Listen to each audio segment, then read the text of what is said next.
राधे राधे, जय श्री कृष्णा। दोस्तों, आज हम जानेंगे इस वीडियो में कि माघ मास में स्नान करने का क्या पुण्य फल है।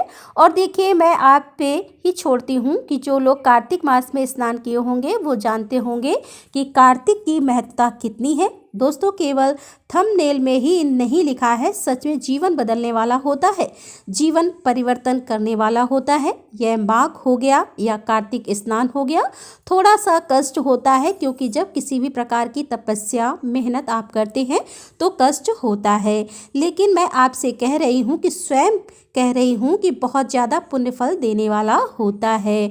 तो अगर आपकी क्षमता है, शारीरिक स्थिति है, तो आप इस बार जो है माघ मास को आप स्नान कर सकते हैं और इसका पुण्य फल बहुत ज़्यादा दिनों में नहीं, केवल एक मास में आपको दिखाई देने लगता है कि इसका पुण्य फल क्या है। तो आज की यह जो संपूर्ण वीडियो है उसमें हम जानेंगे कि माघ मास के स्नान का क्या नियम है, कैसे करना चाहिए और क्या फल मिलता है। दोस्तों, महाभारत के अनुशासन पर्व में कहा गया है, माघ मास में स्नान कर तिलों का दान करने से व्यक्ति वैकुंठ लोक में वास करता है और जीवन में कभी भी मनुष्य जीवन में दरिद्रता का सामना नहीं करना पड़ता। यह है माघ मास का महत्व। तो आज के वीडियो में हम जानेंगे कि माघ मास का स्नान करना आपके लिए कितना पुण्य फल देने वाला होता है।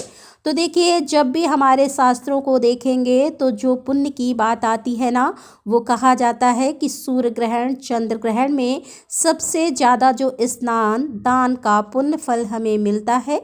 परंतु दोस्तों, माघ मास में उससे 1000 गुना ज़्यादा पुण्य फल मिलता है।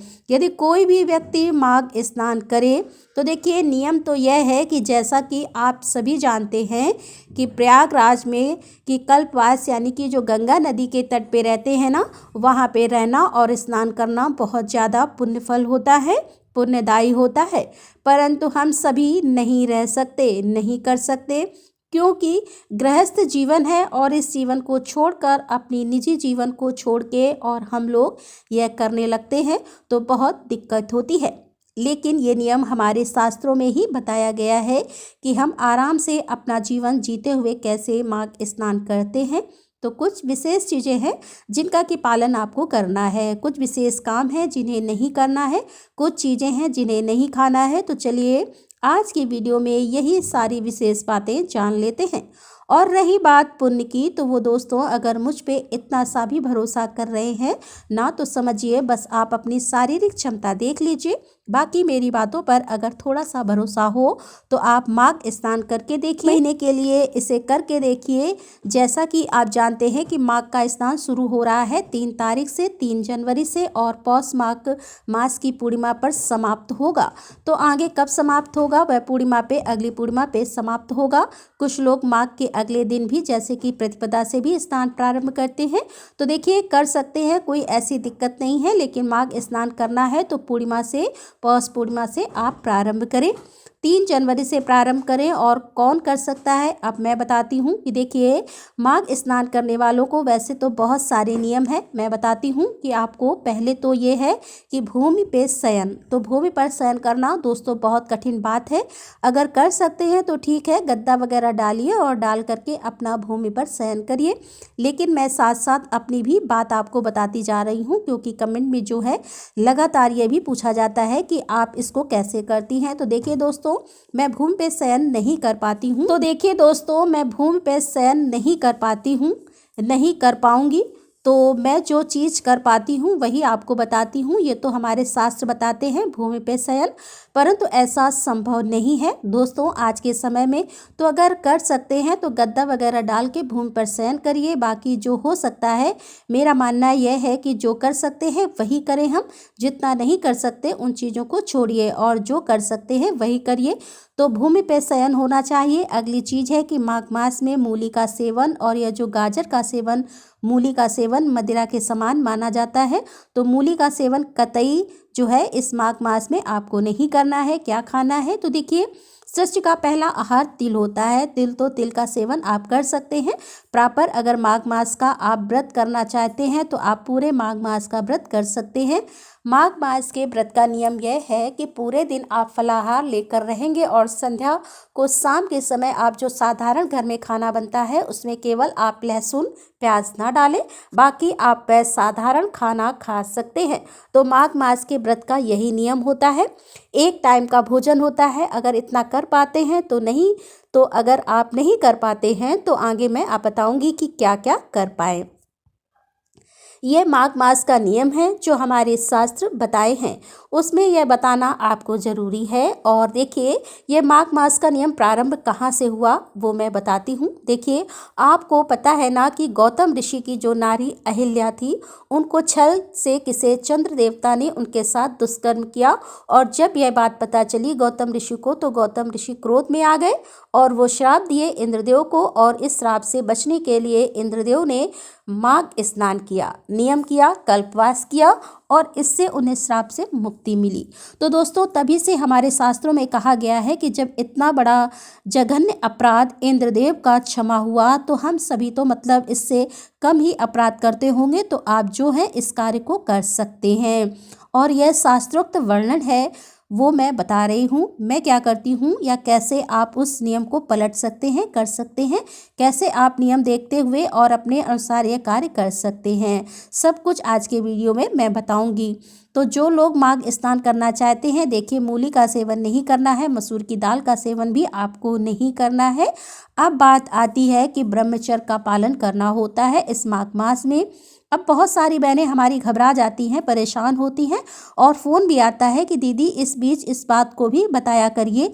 देखिए, अगर ब्रह्मचर्य का पालन करती हैं, करना नियम तो यही है कि 100% करना ही करना चाहिए माघ मास के नियम का पालन।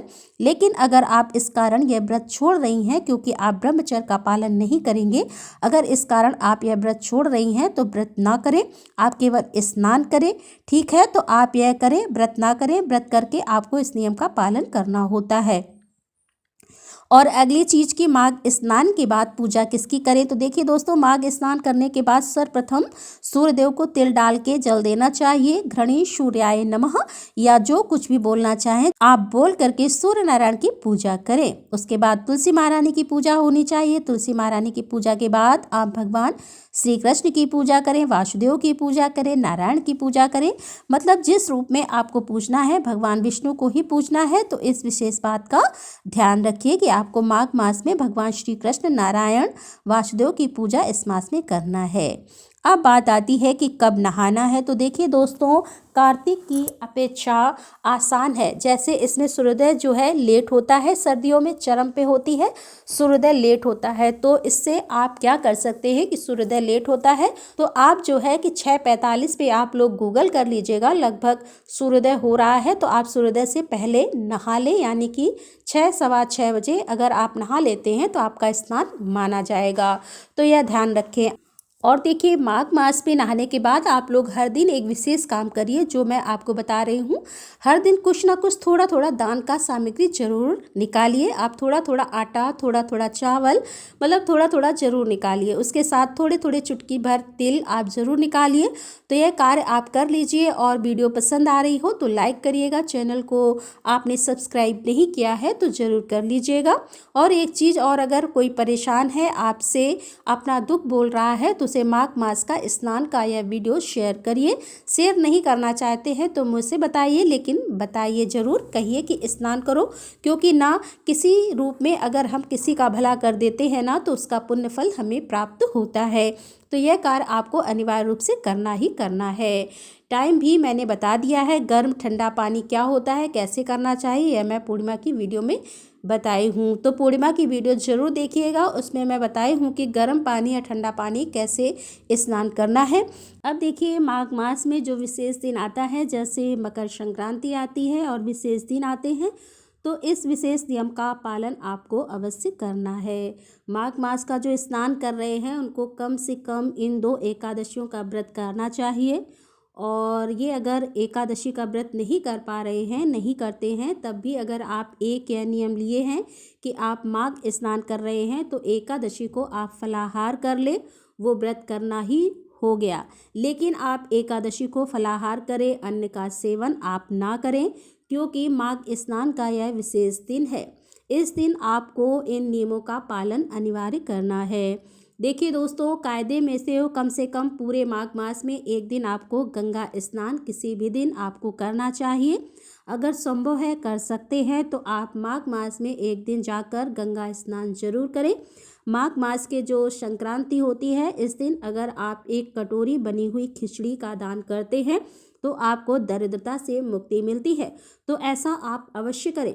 बाकी माघ मास में पीपल पूजा, तुलसी पूजा, यह सारे कार्य आप अवश्य करिए और मेरे कहने से आप माघ स्नान प्रारंभ करिए। अगर शरीर में क्षमता है, देखिए हो सकता है आप 6 बजे नहीं नहाते हों, 8 बजे नहाते हों, 2 घंटे में कौन सा बहुत फ़र्क है। और देखिए कभी भी नहाने से ठंड नहीं लगती, यह ध्यान रखिए। अगर आप गर्म पानी करके नहाने के बाद, बहुत सारी महिलाएं क्या करती हैं कि बिना स्वेटर वगैरह डाले और पूजा करने चली जाती हैं, यह गलती है आपकी। जब आप सर्दियों में पूजा पाठ करती हैं तो आपको अपनी पूजा के लिए एक स्वेटर होना चाहिए, एक साल होनी चाहिए, या जो भी लगाती पहनती हो वो आपके पास होना चाहिए पूजा के लिए। भले ही वह पुरानी साल हो, पुराना स्वेटर हो, सबके पास रहता है। देखिए इतनी गरीबी नहीं है, सब चाहें तो व्यवस्था कर सकते हैं, सबके पास पुरानी चीज़ें पड़ी हुई होती हैं, तो यह रख लीजिए। आप पूजा के लिए जो बाहर आप नहीं पहन के जा सकती हैं उसको धो के रख लीजिए।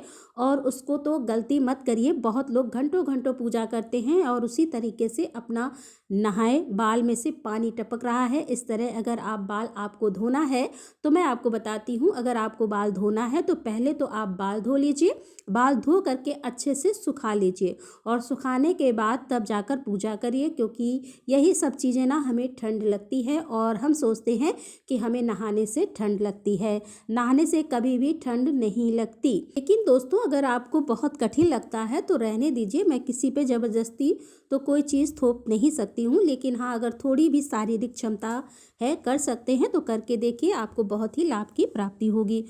तो दोस्तों ये थी आज की वीडियो। उम्मीद करती हूँ वीडियो पसंद आया होगा। अगर वीडियो पसंद आया है तो वीडियो को लाइक, शेयर और चैनल को सब्सक्राइब जरूर करें। राधे राधे, जय श्री कृष्णा, हर हर महादेव, जय भोलेनाथ की।